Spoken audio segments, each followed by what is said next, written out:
Hi everyone, నేను మీ జ్యోత్స్నాని. Welcome back to Jyotsna official. ఈరోజు వచ్చేసి నేను ఎన్నో పోషకాలు కలిగిన మంచి కంప్లీట్ మీల్స్ రెసిపీ అయితే చూపించబోతున్నానండి.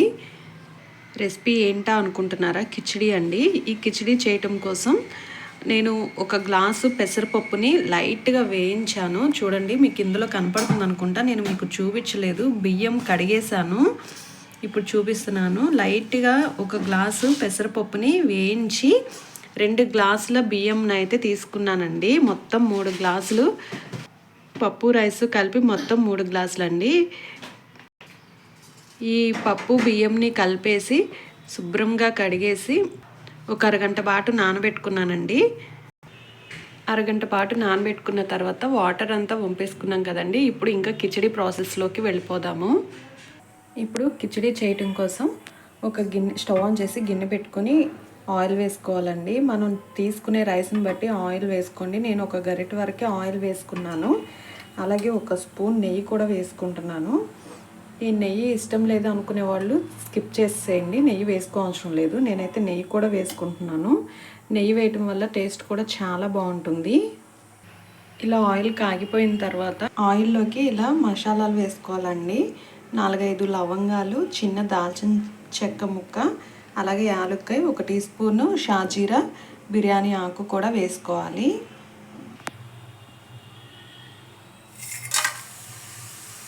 ఇవన్నీ ఆయిల్లో వేగిన తర్వాత మనం ముందుగానే కోసి పెట్టుకున్న పచ్చిమిర్చి, అలాగే ఉల్లిపాయ కూడా వేసుకోవాలి. ఈ ఉల్లిపాయ దోరగా వేగే వరకు వేయించుకోవాలి.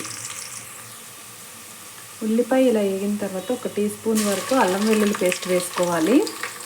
మొత్తం ఒకసారి ఇలా కలుపుకొని పచ్చివాసన పోయే వరకు వేయించుకోవాలి. అల్లం వెల్లుల్లి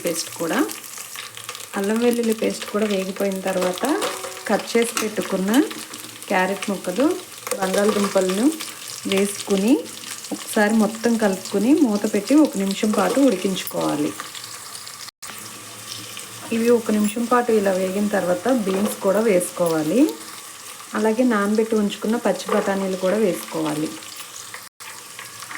ఇవి మొత్తం కూడా ఆయిల్లో ఒకసారి కలిసేలా కలుపుకొని మళ్ళీ మూత పెట్టి 1 నిమిషం పాటు ఉడికించుకోవాలి. ఈ ముక్కలన్నీ ఉడికిపోయినాయి కదండి, చక్కగా ఉడికిపోయినాయి ముక్కలు. ఇప్పుడు చిన్నగా కట్ చేసి పెట్టుకున్న టమోటా ముక్కలు, అలాగే కొద్దిగా కరివేపాకు కూడా వేసుకోవాలి. ఇవి కూడా ఆయిల్లో 1 నిమిషం పాటు ఇలా ఫ్రై చేసుకోవాలి. అలాగే ఒక చిటికెడు పసుపు కూడా వేసుకొని రుచికి సరిపడా ఉప్పు కూడా వేసుకుని మొత్తం కలుపుకొని మూత పెట్టి 1 నిమిషం పాటు ఉడికించుకోవాలి. ఇప్పుడు సన్నగా తరిగి పెట్టుకున్న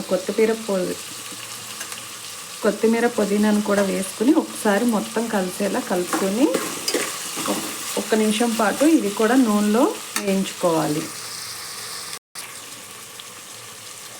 పుదీనా వేసిన తర్వాత ఒక చిటికెడు లేదా 1 టీ స్పూన్ ధనియాల పొడి కూడా వేసుకోండి.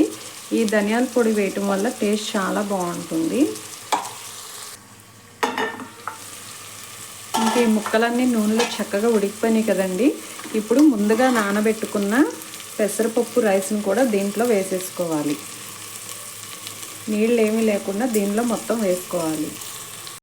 రైస్ని ఇలా ముందుగానే ఆయిల్లో వేసి 1 నిమిషం పాటు ఇలా ఆయిల్లో రైస్ని ఉడికించుకోవటం వల్ల మనకి రైస్ అనేది పొడి పొడిలాడుతూ వస్తుంది. ఇప్పుడు వాటర్ వేసుకోవాలి. రైస్ తీసుకున్న దానికన్నా డబుల్ క్వాంటిటీలో వాటర్ వేసుకోవాలి.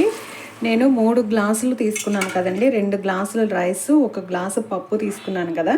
ఇప్పుడు 3 గ్లాసులకి గాను 6 గ్లాసులు వాటర్ని అయితే వేసుకోవాలి.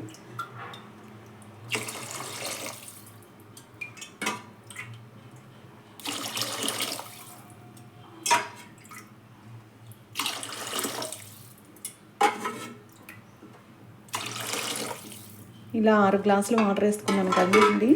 ఇప్పుడు ఒకసారి రైస్ మొత్తం ఇలా కలుపుకొని మనకి ఉప్పు సరిపోయిందా లేదో చూసుకుని, ఉప్పు చాలకపోతే కొద్దిగా ఉప్పు కూడా వేసుకుని ఇంకా మూత పెట్టేసి ఉడికించుకోవాలి.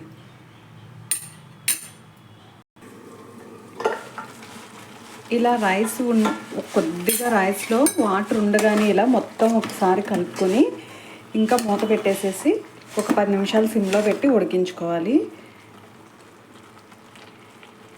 ఇక మళ్ళీ కలపకూడదు, రైస్ అనేది ముక్కలుగా అయిపోతుంది. ఒక 10 నిమిషాలు సిమ్లో పెట్టి ఉడికించుకోవాలి.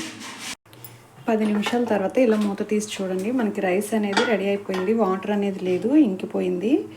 చూసారు కదా, మెత్తగా ఇలా అయిపోతుంది. ఇప్పుడు రైస్ అంతా రెడీ అయిపోయింది కదండి. స్టవ్ ఆఫ్ చేసేసి మూత పెట్టి ఇలా ఒక 10 నిమిషాలు అయితే ఉంచేసేయాలి. తర్వాత సర్వ్ చేసుకోవాలి. మనకి పూర్తిగా కిచిడి అనేది రెడీ అయిపోయిందండి. 10 నిమిషాల తర్వాత ఇలా సర్వ్ చేసుకుని తింటే చాలా అంటే చాలా బాగుంటుంది.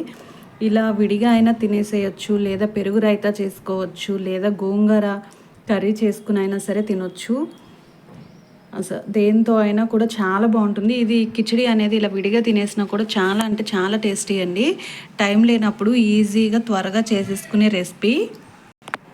అలాగే మనం దీనిలో వేసిన పప్పు వల్ల మనకి ప్రోటీన్లు, ఈ రైస్ వల్ల కార్బోహైడ్రేట్స్, ఈ వెజిటేబుల్స్ వల్ల మనకి విటమిన్స్ అనేది వస్తుంది.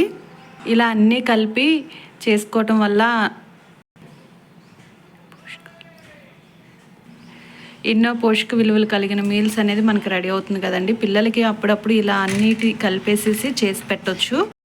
మీరు కూడా ఈ కిచిడి అనేది ఇంట్లో ట్రై చేసి మీకైతే ఎలా వచ్చిందో, టేస్ట్ ఎలా ఉందనేది మాకు కామెంట్ చేయండి. అలాగే ఈ వీడియో నచ్చినట్లయితే మీ ఫ్రెండ్స్ అండ్ ఫ్యామిలీ మెంబర్స్కి షేర్ చేయండి. అలాగే ఒక లైక్ కూడా చేయండి. మా ఛానల్ని సబ్స్క్రైబ్ చేయండి.